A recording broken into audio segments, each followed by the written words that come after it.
इतिहास लोक में आपका स्वागत है दोस्तों। हम गांधी दर्शन की चर्चा कर रहे हैं और हमारे सामने है गांधी जी की लिखी हुई किताब हिंद स्वराज। हिंद स्वराज के संदर्भ में अब तक हम एक बार मिल चुके हैं और आज दूसरी बार मिल रहे हैं। पिछले अंक में हमने जाना कि गांधी जी ने यह किताब इंग्लैंड से दक्षिण अफ्रीका लौटते हुए जहाज में बैठकर लिखी थी। 1909 में यह किताब प्रकाशित हुई। मूल रूप से यह किताब गुजराती भाषा में लिखी गई और बाद में इसका विभिन्न भाषाओं में अनुवाद हुआ। यह किताब प्रश्नोत्तर शैली में है। एक पाठक एक संपादक से प्रश्न पूछता है और संपादक उस पाठक के प्रश्नों के उत्तर देता है। हमने यह भी चर्चा की कि प्रश्नोत्तर शैली कोई नई नहीं है भारत में। गीता इसका उदाहरण है। हमने यह भी जाना कि गांधी जी की इस किताब ने पूरी दुनिया में धूम मचा दी और यह उन दिनों की बात है जिन दिनों गांधी जी भारत के राष्ट्रीय परिदृश्य पर छाए हुए नहीं थे। उनका कार्यक्षेत्र दक्षिण अफ्रीका था उस समय और आप जानते हैं कि दक्षिण अफ्रीका ही उनकी वह पाठशाला थी जिसमें पढ़कर वे भारत में राष्ट्रीय आंदोलन का नेतृत्व करने के योग्य हुए। मित्रों, यह जो हिंद स्वराज है इसकी इतनी चर्चा क्यों? पुस्तक को आए हुए 100 साल हो गए। गांधी जी ने खुद अपने जीवन में 40 साल तक इस पुस्तक का साथ रखा। गांधी जी के बाद भी यह किताब चर्चा में है और पूरी दुनिया में चर्चा में है। इसका मुख्य कारण यह है कि गांधी जी ने उस समय पूरी दुनिया पर छाई हुई पश्चिमी सभ्यता को पूरी तरह खारिज कर दिया। उन्होंने कहा कि यह शैतानी सभ्यता है। यह सभ्यता विनाश की ओर लेकर जाती है और इस सभ्यता के रहते मानव जाति का कभी कल्याण नहीं हो सकता और मानव जाति का कल्याण करना हर उस व्यक्ति की जिम्मेदारी है जो थोड़ा बहुत समझदार है।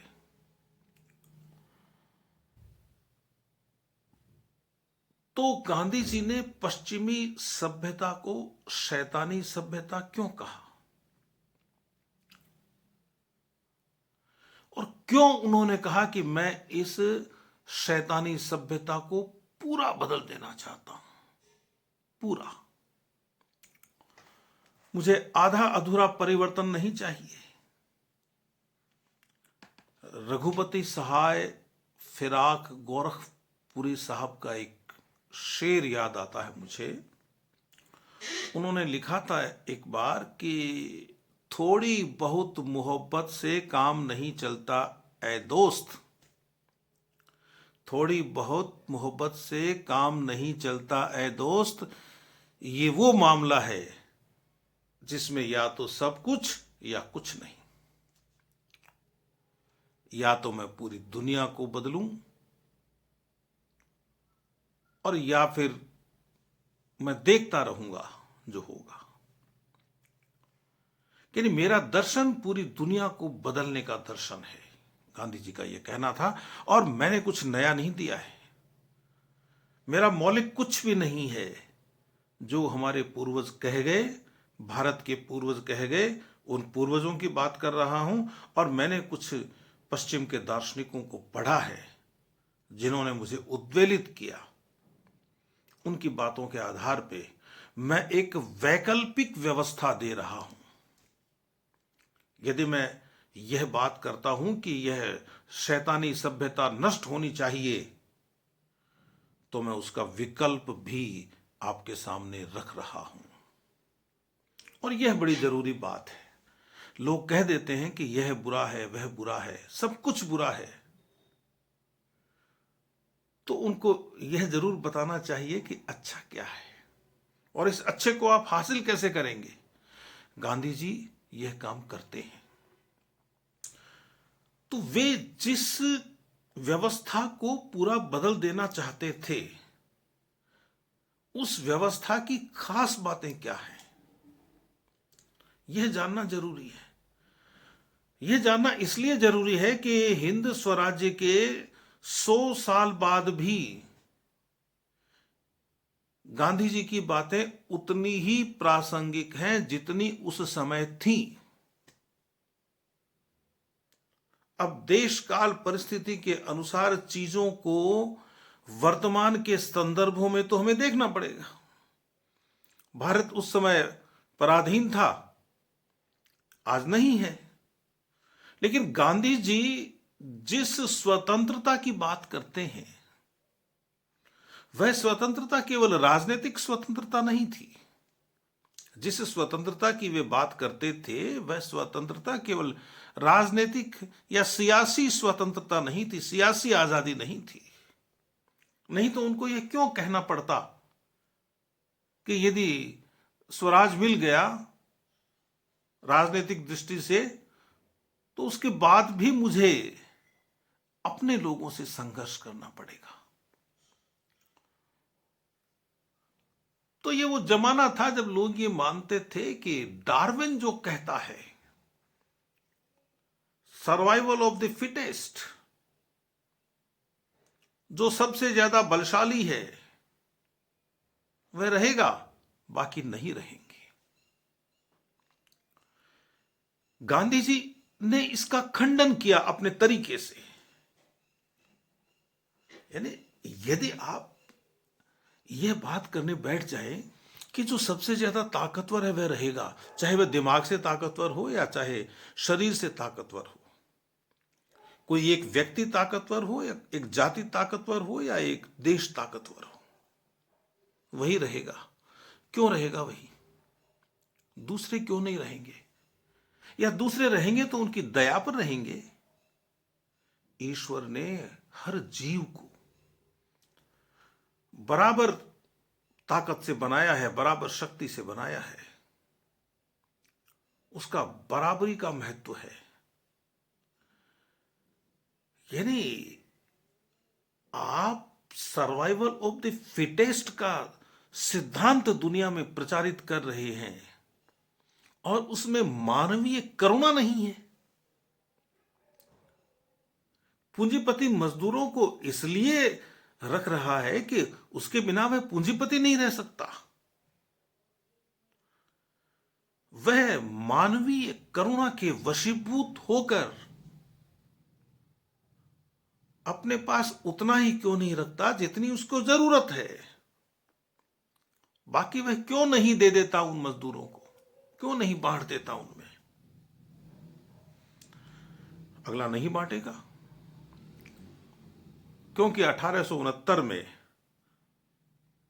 ओरिजिन ऑफ द स्पेसीज में डार्विन कह गया कि साहब जो फिटेस्ट है वही सर्वाइवल करेगा। तो मैं फिटेस्ट हूं, मेरे पास धन ज्यादा है, मुझे कमाना आता है, इसलिए मैं क्यों दूं? आप उस पूंजीपति को तलवार के बूते नहीं झुका सकते। आपने एक पूंजीपति को झुका लिया तो आप 1000 पूंजीपतियों को नहीं झुका सकते। यही गांधी जी कहते हैं कि ये जो व्यवस्था चल रही है, इस व्यवस्था में तो हर एक दूसरे से ज्यादा कमाने में लगा हुआ है। पूंजीपतियों के बीच का संघर्ष भी कम नहीं है। ऐसी स्थिति में वे उन लोगों की चिंता करेंगे जिनके बूते हुए पूंजीपति हैं। विश्वास नहीं होता। इसलिए गांधी जी ने कहा, एक सिद्धांत पहले भी आया था, किताब है एडम स्मिथ की द वेल्थ ऑफ नेशंस। वह किताब पूंजीवाद का समर्थन करने वाली किताब ही है। यानी आप ऐसे बाजार की कल्पना करें जो खुला है, खुले बाजार की कल्पना, यानी उसमें, उस बाजार में वह व्यक्ति घुस नहीं सकता जो चीजों का उत्पादन कर रहा है। और गांधी हिंद स्वराज में कहते हैं कि ऐसा मुक्त बाजार क्या काम का, ऐसा खुला बाजार क्या काम का, जिस बाजार के मुनाफे में उस व्यक्ति की हिस्सेदारी नहीं है जिसने बाजार को बाजार बनाया। ऐसा बाजार नहीं चाहिए। ऐसा बाजार लोगों की भूख बढ़ाने का काम करेगा। भूख, धन की भूख, और फिर आपस में भी लड़के मरेंगे। लोग ऐसा करेंगे तो देश भी ऐसा करेंगे। आज भी पूरी दुनिया में जो संघर्ष देखते हो आप, देशों की जो गुटबाजियां देखते हो, उनके पीछे आधार क्या है? वही आधार है जो एक समय में इंग्लैंड में, या जिसको ब्रिटेन कहना चाहिए, ब्रिटेन में, जर्मनी में, फ्रांस में, पुर्तगाल में, इन देशों में जो संघर्ष था, वही संघर्ष आज दुनिया के देशों में है कि वे छोटे देशों को अपना बाजार बना लें, उनका शोषण करें। और यही बात उस समय थी जब गांधी जी ने हिंद स्वराज लिखी। लोग स्मिथ के पूंजीवाद की बात कर रहे थे, और कोई यदि ये कह दे कि हम इस बाजार को ठीक कर देंगे, हम इस बाजार में भी बराबरी ले आएंगे, नहीं ला सकते आप। आपको बाजार खत्म करना पड़ेगा। आपको बाजार कुटीर उद्योगों का बनाना पड़ेगा स्थान स्थान पर। आपको ग्राम स्वराज की अवधारणा पे चलना पड़ेगा। गांधी जी कहते हैं हिंद स्वराज में ग्राम आपकी इकाई होनी चाहिए। वे तो उत्पादन की इकाई भी गांव में देखते हैं, और इन 100 सालों में हालत यह हो गई कि गांव गांव जैसे नजर ही नहीं आते। लोग गांव में जाके फैक्ट्रियां लगा रहे हैं, उद्योग लगा रहे हैं, बड़े बड़े उद्योग लगा रहे हैं, गांव के गांव खरीदे जा रहे हैं मल्टीनेशनल कंपनीज द्वारा। गांव को खत्म करके आप कब तक चलोगे? ये आज हमें चकाचौंध दिखाई दे रही है मॉल्स की, फ्री ट्रेड की। दुनिया में ऐसे ऐसे स्थान हैं जहां सब कुछ खुले में बिकता है। लोगों के लिए सिंगापुर मॉडल हो जाता है। लेकिन हमारे जीवन में हम इस सभ्यता का पूरा अंत होते नहीं देखेंगे, लेकिन ये हमारे बाद में होगा। इसलिए गांधी जी ने कहा कि मैं इस चीज को पसंद नहीं करता। एकाधिकारवादियों को कभी बाजार से बाहर किया ही नहीं जा सकता। आप अध्ययन कर लीजिए वर्तमान विश्व बाजार का। लोग कहते हैं कि दुनिया छोटी हो गई है। दुनिया कभी छोटी नहीं हो सकती। दुनिया उतनी ही रहेगी जितनी वह है। लोग एक विश्व ग्राम की, ग्लोबल विलेज की कल्पना करते हैं। ऐसा विश्वग्राम नहीं चाहिए जिसमें मुट्ठी भर लोगों के हाथ में पूरी दुनिया का गांव हो। पूरी दुनिया गांव बन जाए तो मुट्ठी भर लोग उसको नियंत्रित करें, अपने हिसाब से करें, भले ही वे आपस में लड़ें। ऐसा नहीं चाहिए। हमें ध्यान होना चाहिए वसुधैव कुटुंबकम का। हमारे ऋषि वैज्ञानिक कभी कहकर चले गए कि ये पूरी वसुधा हमारा कुटुंब है, पूरी धरती हमारा कुटुंब है। और इसमें सभी लोग सहज रूप से जिए, एक दूसरे के धर्म की रक्षा करते हुए जिए, बाधा नहीं बने, प्रतिस्पर्धा न हो, होड़ न हो, मार काट न हो।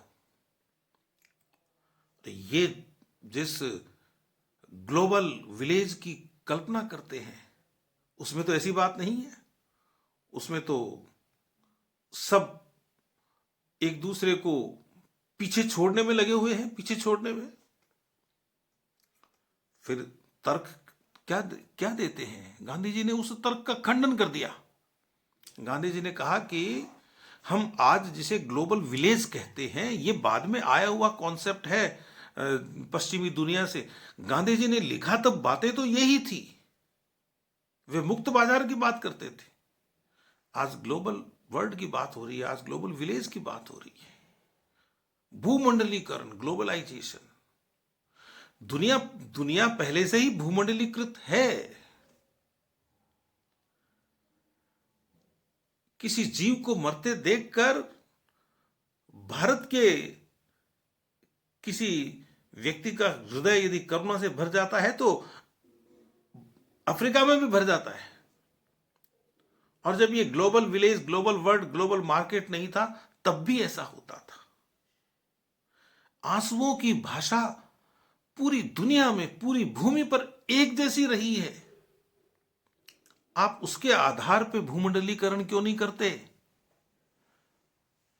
हंसी की भाषा पूरी दुनिया में एक जैसी रही है, आप उसके आधार पर भूमंडलीकरण की बात कीजिए ना।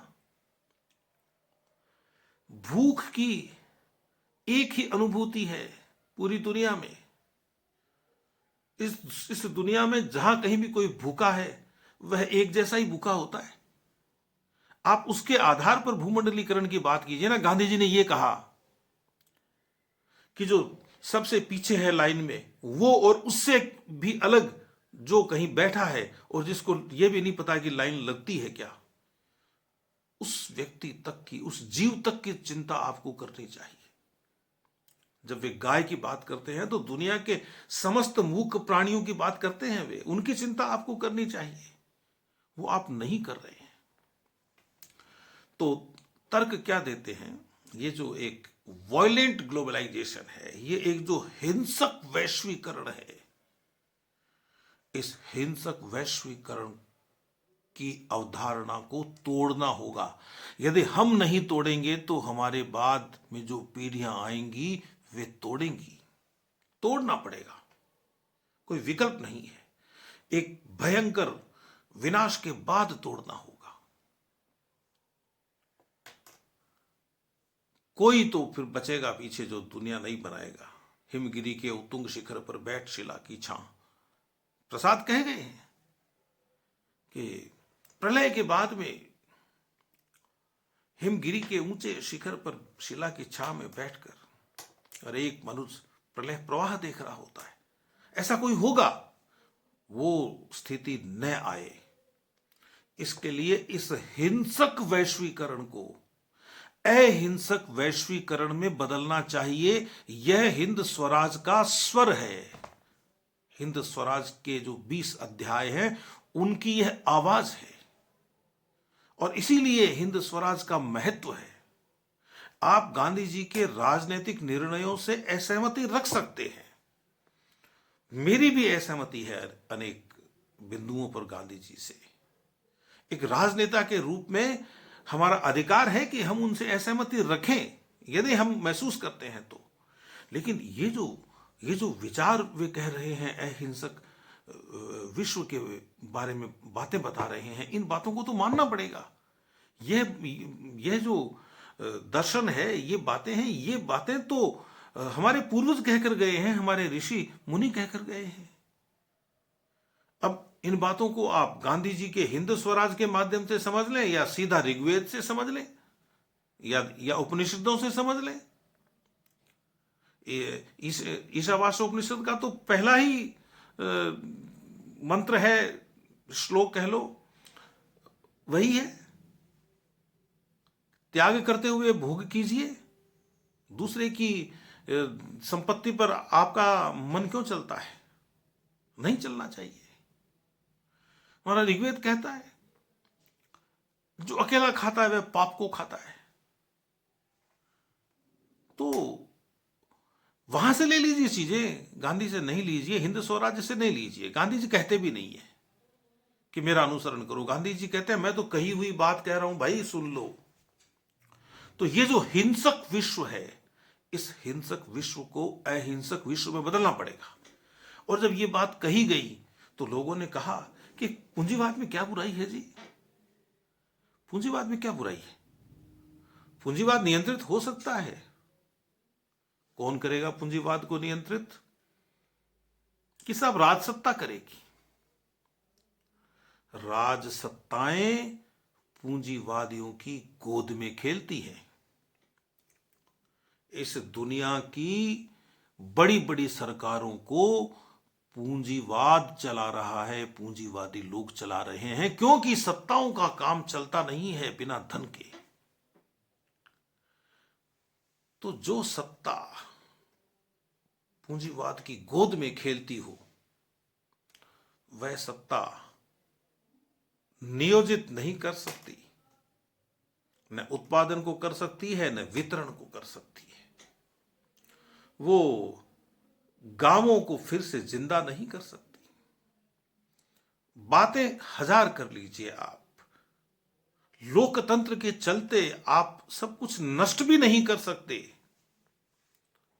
वोट का दबाव बहुत बड़ा दबाव होता है।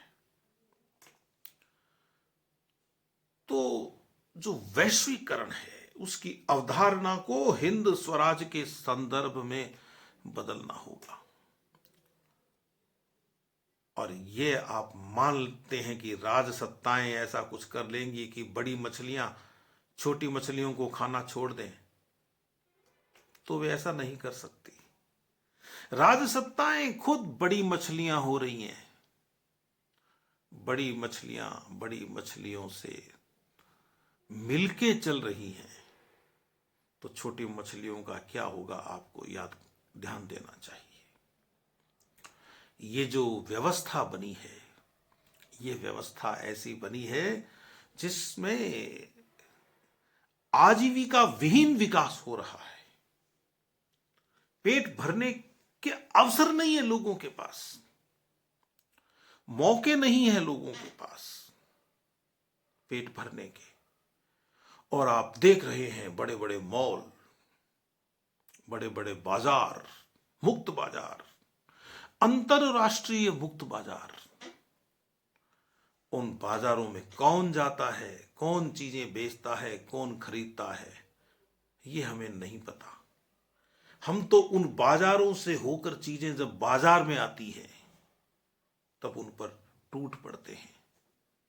हम विज्ञापनों से मोहित हो जाते हैं और अपनी खून पसीने की कमाई बाजार में फेंक आते हैं। और यदि हम बाजार से चीजें लेने नहीं जाएं वे चीजें, तो वो छोटा दुकानदार भूख मरेगा। ये आप देख रहे हैं ना, ऑनलाइन खरीदारी। जो चीज मेरे मोहल्ले में किराने की दुकान पर 100 रुपए की मिलती है, वो चीज मॉल में 80 रुपए 70 रुपए में मिलती है। और वही चीज आप जब ऑनलाइन खरीदारी करते हो तो आपको 60 रुपए में 70 रुपए में मिल जाती है। तो वो बीच का वर्ग कहां जाएगा? मेरे मोहल्ले का दुकानदार कमजोर होता जा रहा है, क्योंकि वह सामान लेकर बेच रहा है, वह उत्पादक नहीं है। उसके पास कोई खेत नहीं है जहां वह अनाज उपजा के बेचते, उसके पास कोई जमीन नहीं है जहां वो सब्जी उगा ले और सब्जी उगा कर बेचते, उसके पास मवेशी नहीं है जिनका दूध निकाल कर वह बेचते। वह तो उसी बड़े मार्केट से आई हुई चीजों को खरीदता और बेचता है। गांधी जी को उस दुकानदार की चिंता है। वह एक दुकानदार यदि 50 जानवर पालता है दूध के लिए, तो वह 5 आदमियों को, दूसरों को रोजगार भी देता है। यहां तो रोजगार खत्म होते जा रहे हैं। आपकी इकोनॉमी ग्रोथ कर रही है, अरे भाई, ये कैसी ग्रोथ है? आजीविका के बिना भी कोई ग्रोथ होती है क्या? अमीर और बीच की खाई लगातार बढ़ती जा रही है, और आप कहते हो कि हम इसे राजसत्ता से नियंत्रित कर लेंगे, कानून बना देंगे। नहीं होगा। गांधी जी ने जो जो न्यासधारिता का सिद्धांत दिया है, उससे नियंत्रित हो सकती है चीजें। आपको लोगों का हृदय परिवर्तन करना होगा। गांधी जी उत्पादन के खिलाफ ही नहीं है। वे कहते हैं घर में काम कीजिए। आप हर घर में चरखा कातिए। वह उस समय के प्रतिमानों के अनुसार कह रहे थे। वो कह रहे थे कि आप अनुमान लगाइए कि हर घर में 3 आदमी चरखा काटते हैं। एक गांव में कितने आदमी काटते हैं, कस्बे में कितने, शहर में कितने। और एक दिन में चरखा काटने वाले लोगों का जो उत्पादन है, उस उत्पादन को देश के अनेक हिस्सों में जो लोग काम कर रहे हैं उनसे जोड़ दीजिए, गुणा भाग कर लीजिए। वह जो उत्पादन होगा वह भी विशाल पैमाने पर होगा। आप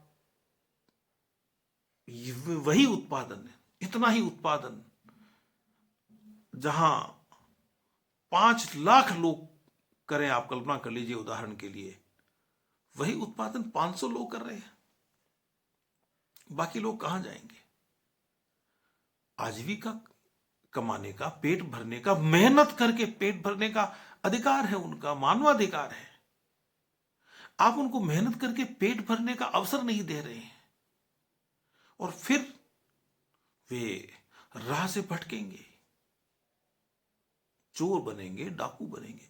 ये जो बात है, यह सिर्फ मैं एक पूंजी के आधार पे नहीं कह रहा हूं। ये जो वैश्वीकरण है, ये शिक्षा का वैश्वीकरण भी है। गरीब आदमी का बच्चा बड़े संस्थान में जाकर पढ़ नहीं सकता। तो ये जो वैश्वीकरण है, ये हर क्षेत्र में, स्वास्थ्य के क्षेत्र में कैसा आप ग्लोबल वर्ल्ड बना रहे हैं। जिसके पास अकूत धन है वह तो विदेश में जाके इलाज करवा कर आ रहा है, और जिसके पास कुछ नहीं है वह अपने स्थानीय चिकित्सक के पास जाके उसकी फीस नहीं भर सकता, दवाइयां नहीं ले सकता। आपका इलाज अमेरिका के बजाय भारत का चिकित्सक अच्छा कर सकता है। आप 1000 गुना ज्यादा पैसा देकर वहां जा रहे हैं। तो ये जो बातें हैं कुछ, इन बातों के आधार पर यदि आप चिंतन करें, मनन करें, तो आप पाएंगे कि गांधी जी का रास्ता सही है। स्वर्ग गांव में है। गांव से बाहर निकलकर आपने ये जो शहर बना लिए, नगर बना लिए, महानगर बना लिए, मेट्रो सिटी बना ली, पता नहीं क्या क्या बना लिया। इससे 2 चीजें खराब होती हैं। एक तो पूंजी केंद्रित हो जाती है कुछ हाथों में। आप एक पिरामिड बनाइए और उस पर देखिए, तो टॉप है उसका, उस पर कुछ लोग हैं जिनके पास पूंजी है, उससे नीचे, लेकिन जो सबसे नीचे का हिस्सा है पिरामिड का, वो बड़ा है, बहुत बड़ा है। ऊपर के हिस्से छोटे हैं। और यदि आप संपत्ति के वितरण की बात करें तो आपको वो पिरामिड उल्टा करके देखना होगा। जो सबसे नीचे जो गरीब है उसके पास कुछ नहीं है, और एक बहुत बड़ा हिस्सा उस छोटे वर्ग के पास जा रहा है जो सीधे पिरामिड में टॉप पर था संपत्ति का। तो इन चीजों को हमें नियंत्रित करना पड़ेगा। और ये जो रास्ता है, वह रास्ता पूंजीवाद से होकर नहीं जा सकता। चीजें पूंजीवाद से नियंत्रित हो नहीं सकती। आपको चोट वहां करनी होगी जहां जड़ है। पहले आप बीमारी पैदा करो और फिर उस बीमारी का इलाज ढूंढो। यह नहीं हो सकता। देशों का पूंजीवाद देखिए आप। कुछ देशों के पास ऐसे हथियार हैं जिनसे वे सारी दुनिया को नष्ट कर सकते हैं और कई कई बार कर सकते हैं, और कुछ देशों के पास आत्मरक्षा के लिए बंदूकें ही नहीं है, या उनके पास यदि बम भी हैं तो वो इधर उधर से मांग के या पैसा दे के लेके अपने पास कुछ बम रखते हैं ताकि अपनी सुरक्षा हो जाए, और कुछ देश उत्पादन किए जा रहे हैं।